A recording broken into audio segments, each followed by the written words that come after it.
Vous l'attendiez, il fallait bien qu'on parle du troisième larron du Big Free en la personne de Roger Federer. Aujourd'hui, pour m'accompagner dans ce débat, je suis avec Amine. Salut Amine. Salut Ben, mesdames et messieurs, bonjour, bonsoir.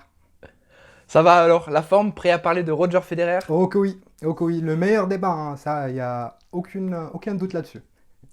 Parfait, donc on va ensemble pouvoir revenir sur la saison 2019 du Balois. C'est parti.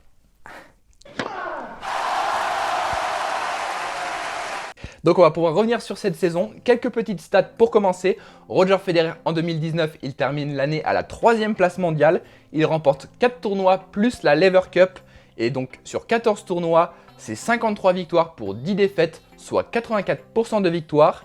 Sur les petits sondages qu'on vous a mis sur Twitter et YouTube notamment, vous avez été plutôt d'accord dans l'ensemble pour dire que la saison a été plutôt bonne pour Roger Federer, sans être la meilleure saison possible, sans être la plus mauvaise également.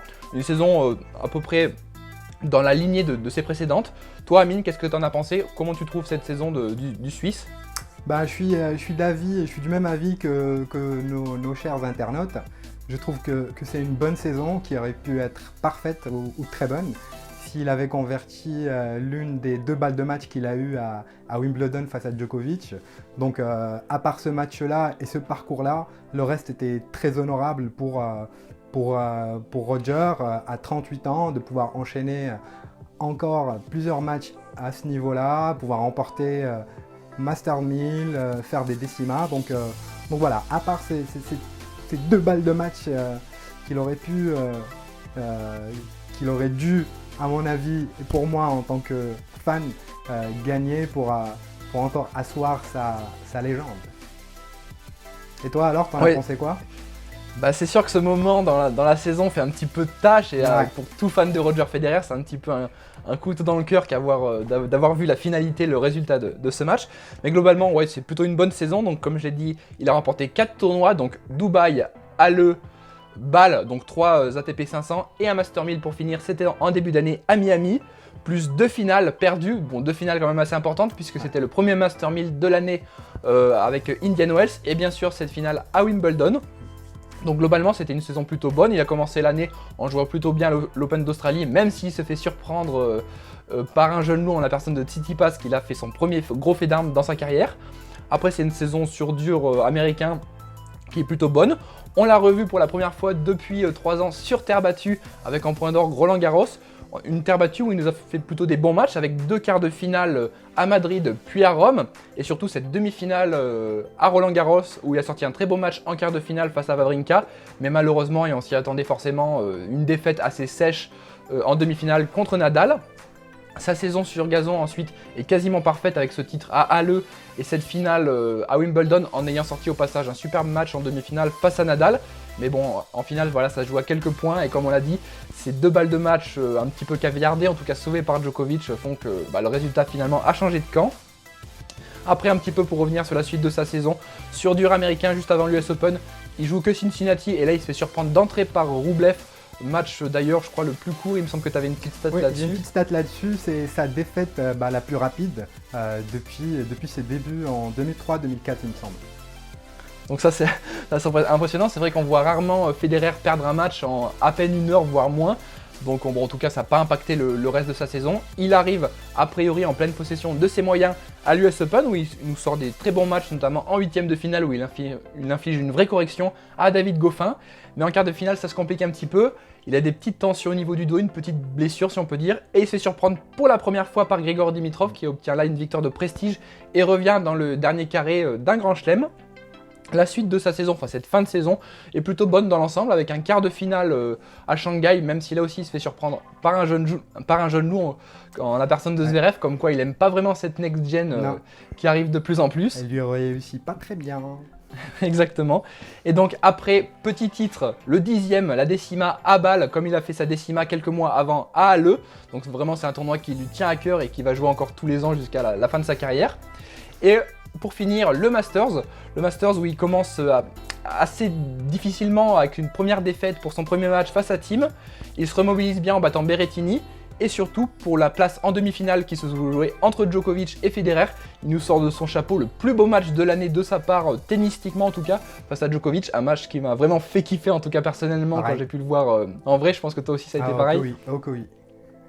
Donc là, on s'est dit peut-être qu'il peut remporter le Masters en jouant à un tel niveau, mais malheureusement, il ne rééditera pas l'exploit en demi-finale puisqu'il va être défait par Tsitsipas une fois de plus comme en Australie, malgré de nombreuses balles de break qu'il n'a pas réussi à convertir. Donc globalement, il termine l'année sur une demi-finale au Masters, c'est-à-dire une bonne saison. Sachant que j'ai pas évoqué non plus, il a remporté la Lever Cup, même si on sait que la Lever Cup maintenant est rentrée dans le calendrier ATP. Mais que bon, ça reste quand même une semi-exhibition, donc c'est toujours difficile de juger. Il a toujours pas perdu de match lors de la Lever Cup, il est à 6-0 je pense. C'est vrai aussi, il a joué 3 fois Kyrgios, 3 victoires, 2 fois Isner et 1 fois Kouéré. C'est ça. Et c'est vrai qu'il a, après ça se concentre surtout sur l'Europe, les très bons joueurs en Lever Cup, donc c'est difficile de voir le reste du monde s'imposer. Donc toi, si tu devais retenir par exemple 2 moments marquants et 2 moments qui t'ont déçu, bon, dans les moments qui t'ont déçu, je pense qu'il y a Wimbledon, mais sinon dans les moments qui t'ont vraiment marqué, qu'est-ce que tu peux retenir du point de vue positif ? Moi, le premier moment qui m'a marqué, c'est ce retour sur terre battue. Je désespérais de le revoir jouer à Paris, de revoir sa science du jeu au service de cette surface, parce qu'après tout, même s'il a eu pendant sa carrière face à lui le plus grand joueur de tous les temps de terre battue, Federer reste quand même l'un des top joueurs sur cette surface. Donc son retour à Madrid, malgré un tournoi, du moins une surface qui est plus rapide que les autres, malgré une entrée en jeu un peu délicate où il a sauvé 2 balles de match face à Gaël, ça reste pour moi un moment fort. Et l'apogée, même si c'était une défaite, j'avais la chance d'assister au Fedal de Roland Garros, donc dans des conditions qui n'étaient pas cool, mais en tout cas j'étais là-bas et son parcours à Roland Garros en arrivant en demi prouve encore une fois que même à 38 ans, même après 3 ou 4 ans d'arrêt sur la surface, sur terre battue, il a su revenir et confirmer tout le talent qu'on lui connaît depuis tant d'années. Donc ça c'est le premier moment. Le deuxième moment pour moi, c'est bien évidemment le fait qu'il ait dépassé 100 titres en carrière. Ça reste quand même un record magnifique, exceptionnel, inédit. Donc il est à 6 trophées, à 6 titres du record de Connors, donc 109 titres. J'espère qu'il va les battre avant qu'il s'arrête, mais en tout cas, ça prouve quand même que ce gars-là, il écrit l'histoire du tennis, il l'a écrit, il est en train de l'écrire et on ne sait pas encore pour combien de temps, mais en tout cas, il continue de l'écrire. Pour notre plus grand plaisir. Oui, je suis plutôt d'accord avec toi sur tout ce que tu as dit, donc je retiendrai aussi, c'est sûr, son retour sur terre battue, enfin. Comme quoi, on voit que c'est vraiment un très bon joueur de terre battue, c'est là où il a fait ses premières armes en début de carrière. Et même à 38 ans, quand on le voit, il arrive quand même en demi-finale de Roland Garros, il sort des très bons matchs et ça reste quand même si c'est sa moins bonne surface à l'heure actuelle, un des 10 meilleurs joueurs du monde sur terre battue, donc c'est assez impressionnant, surtout qu'on voit qu'il adopte son jeu. Bon, il reste toujours assez près de sa ligne pour rendre la balle assez tôt, mais il essaye de varier un peu plus ses zones en mettant un peu plus de lift, notamment pour s'ouvrir les angles. Il essaye de varier un petit peu en adaptant son jeu sur terre battue, donc on voit que ça marche plutôt bien. Mais le deuxième moment aussi que j'aimerais souligner, c'est bien sûr ces 2 décimas à Halle et à Bâle. Ça devient par ailleurs le premier joueur à remporter 2 décimas sur 2 surfaces différentes, donc du dur indoor et du gazon. Donc c'est sûr que c'est pas les tournois les plus importants du monde, mais en tout cas c'est 2 tournois qui lui tiennent à cœur. Il faut les gagner les 10. Voilà, il faut les gagner, c'est sûr. Surtout qu'il y a 10 titres, mais il y a encore plus de finales derrière après, donc si on compte les finales perdues, donc c'est vraiment impressionnant. Donc c'est 2 décimas. Donc comme on l'a dit, il se rapproche de Connors au terme des titres, il lui en manque que 6 comme tu l'as bien souligné. Et surtout il se rapproche de Connors également au niveau des victoires, puisqu'il doit en rester une petite vingtaine pour dépasser l'américain. Donc probablement que ce sera l'année prochaine qu'il va obtenir ce fameux record qui doit tomber un jour ou l'autre. Donc on espère pour lui. Et donc globalement, toi, si tu avais quelques petites prédictions pour l'année prochaine, tu verrais quoi à propos de Federer comme Alors, personnellement je vais essayer de faire la différence entre prédiction en termes prono et en termes de fan. Le fan, bien évidemment, il aimerait encore le voir gagner des titres du Grand Chelem, au moins un. Et on sait tous qu'il a des grandes chances de bien figurer à Wimbledon. Donc j'espère qu'il le gagnera cette année et qu'il va réussir à convertir des balles de match en finale s'il en a. Pour le reste, je le vois faire une saison quasi similaire. Un Master 1000 par-ci, retourner là où il a les plus grands titres, du moins le plus grand nombre de titres, à savoir Dubaï, Halle, et bien évidemment à la maison à Bâle. Mais voilà, si je devais retenir un seul prono, c'est Wimbledon. Le reste, j'ai du mal à le voir bien figurer, du moins à le voir remporter un autre tournoi du Grand Chelem. L'Australie, ça va dépendre de son état physique, du début de saison. Est-ce qu'il s'est bien préparé? Est-ce que son jeu est en place? Est-ce que le mental est là? Est-ce que l'envie est là? Roland, tant qu'il y a Nadal, on a du mal à se projeter. Même s'il n'y a pas Nadal, il y aura un team où il y aura quelqu'un qui le domine sur cette surface. Wimbledon en a parlé et puis restera l'US Open qui viendra juste après les JO. À voir. Donc moi je pense et j'espère en tout cas qu'il gagnera en moins Wimbledon l'année prochaine. Et toi, t'as des pronos à nous? Je suis plutôt assez d'accord avec toi. Ouais. Bon, en fait, une saison de tennis, finalement, c'est un peu comme une saison cycliste. Ils vont tous avoir des pics de forme plus ou moins. Federer s'arrange en général pour avoir ses pics de forme en début d'année entre l'Open d'Australie et la fin des Master 1000 américains, donc avec la fin de Miami.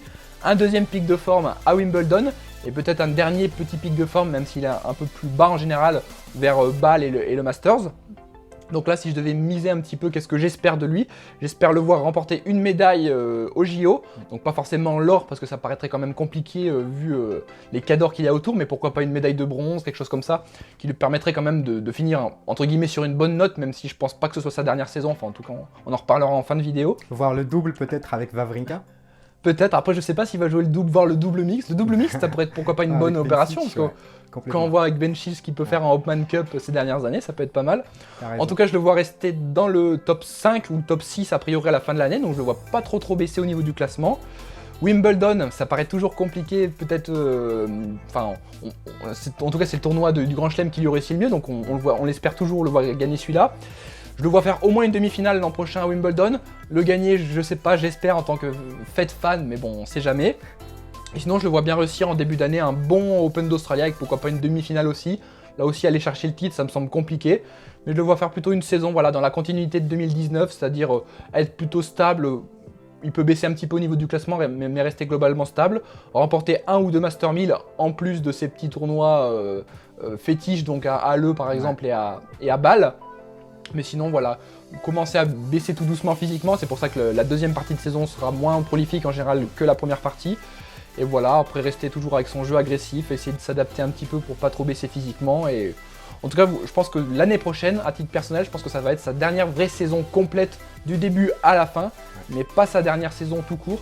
Toi, quel est ton avis là-dessus? Est-ce que tu penses que l'année prochaine, ça va être sa dernière saison? Ouais, je suis du même avis que toi, même si on n'en a pas parlé avant, mais en tout cas, je pense que 2020 sera la dernière saison au niveau qu'il nous a montré depuis quelques années. Il va commencer effectivement à décliner par la force des choses, à part s'il arrive via son organisation à trouver un équilibre entre récupération, entraînement et bien évidemment les matchs qui restent quand même la référence pour régler son jeu.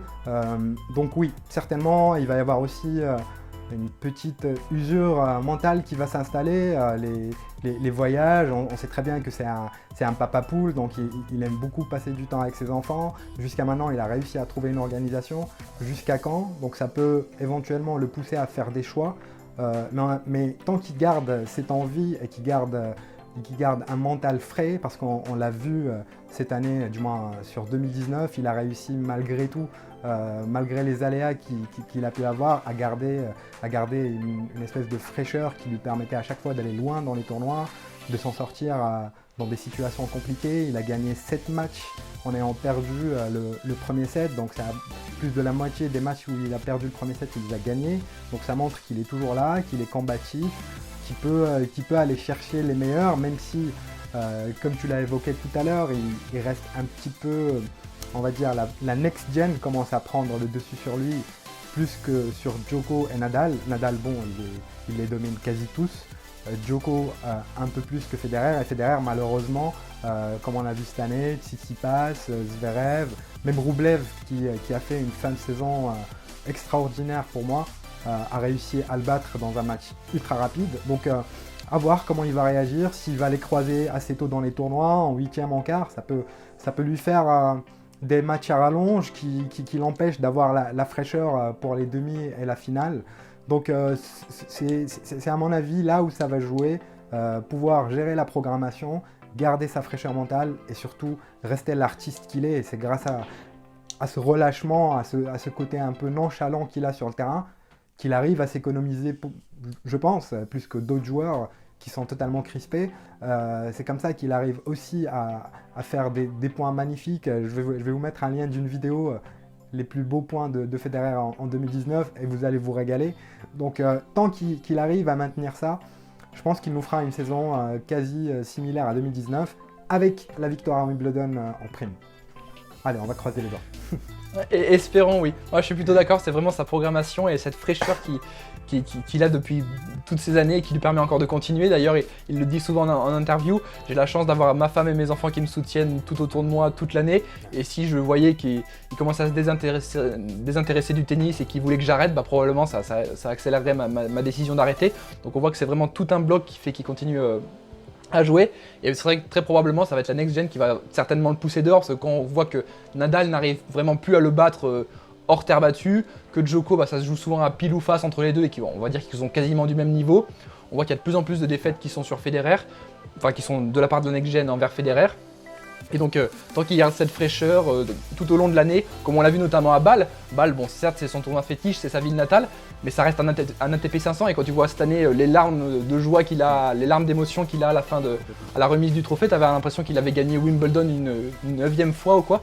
Donc, le voir encore gagner cette âme d'enfant, cette âme pour le tennis, pour le beau jeu, pour le tennis tout simplement, c'est quand même génial à souligner encore à 38 ans. Donc on espère que voilà, l'an prochain il va réussir une belle saison, en tout cas une saison complète sans blessure, peut-être pas la dernière, mais en tout cas la dernière complète du début à la fin. Est-ce que toi tu aurais peut-être un petit point à souligner, un petit point à soulever encore pour clôturer ce débat? Le dernier point c'est le niveau de jeu. Voilà, je garde encore mes yeux d'enfant quand je le vois jouer des matchs exceptionnels comme il a pu en faire cette année. Les derniers sont bien évidemment au Masters, aux ATP Finals, ou même à Bâle, comme tu l'as souligné, il a fait un tournoi exceptionnel. On avait l'impression qu'il était léger comme une plume, qu'il avait une main à la Delpo, à envoyer des coups droits, à faire des contre-amortis, des coups de génie. Bref, c'est vraiment pour ça que les fans l'aiment, c'est pour ça que les gens l'apprécient, et tant qu'il arrive à émerveiller tout le monde avec un niveau de jeu exceptionnel, je pense qu'on sera derrière lui, on le soutiendra et même on va espérer qu'il sera là en 2022. Allez, on fait les fous. Pourquoi pas, espérons qu'il soit là pour les JO de Paris en 2024 peut-être, on ne sait pas. En tout cas, moi je suis content d'une chose par rapport à la programmation qui a été annoncée, c'est qu'il va revenir encore une fois à Roland et je croise les doigts pour espérer le revoir encore cette année. Pourquoi pas en demi, pourquoi pas face à Nadal et pourquoi pas une victoire cette fois-ci. Bon, on rêve un petit peu trop, mais en tout cas, je suis content qu'ils reviennent nous voir à Paris. Ouais, c'est sûr que ça fait toujours plaisir au public français. C'est vrai qu'on ne voit pas beaucoup non plus à Bercy, donc s'il peut venir à Roland-Garros, c'est que de la joie pour tout le public français. En tout cas, voilà tout ce qu'on pouvait dire pour Roger Federer sur cette saison 2019 et un petit peu nos attentes, ce qu'on attend de lui, un peu comment on peut voir la saison 2020 pour le Suisse. N'hésitez pas à mettre un petit pouce bleu sur la vidéo si vous avez apprécié, à vous abonner bien sûr à tous nos réseaux sociaux et activer la petite cloche de notification pour être au courant de toutes les vidéos qui vont sortir prochainement sur la chaîne. Et moi je vous dis à la prochaine pour une nouvelle vidéo. Prenez soin de vous, allez, bye bye. Ciao, au revoir.